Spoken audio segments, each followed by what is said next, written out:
Quel est le leadership selon le Christ? Quel leadership est-ce que le Seigneur voudrait nous recommander?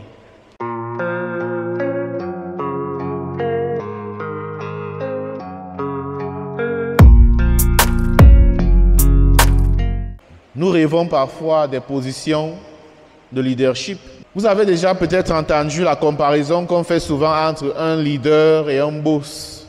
On dit souvent que le boss est celui-là qui est le chef sur son trône, qui donne des ordres, tandis que le leader est celui-là qui est sur le terrain et il aide les autres à avancer.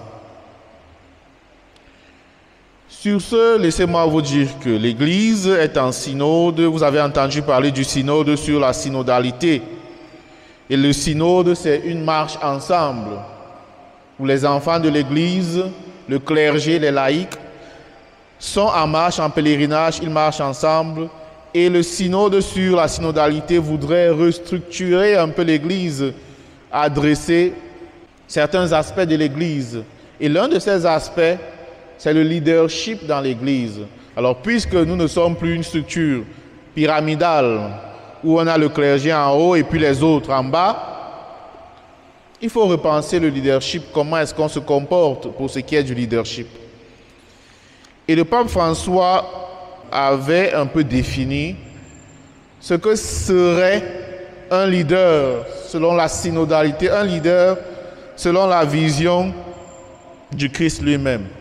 Et selon lui, le leader occupe 3 positions, que ce soit dans l'église ou dans la société ou en classe, n'importe où. Premièrement, il est devant pour tracer le chemin. Il faudrait bien qu'on sache où on va. Ensuite, il est au milieu pour encourager la marche. Enfin, il est derrière pour encourager ceux-là qui traînent encore le pas. En plus de cela, le leader, c'est un facilitateur. C'est celui qui accompagne. Il travaille avec les autres et il leur donne à eux aussi un espace pour qu'ils puissent s'exprimer.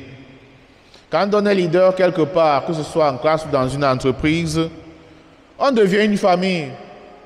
Les relations cessent d'être strictement professionnelles, mais on devient une famille. C'est pourquoi à un moment donné, Jésus disait à ses disciples, « Je ne vous appelle plus mes disciples, vous êtes mes amis. » Parce que la proximité avait grandi et elle s'était développée. Ils sont devenus une famille. Voilà donc un peu ce à quoi le Seigneur nous appelle en termes de position, de leadership dans la société et dans l'Église.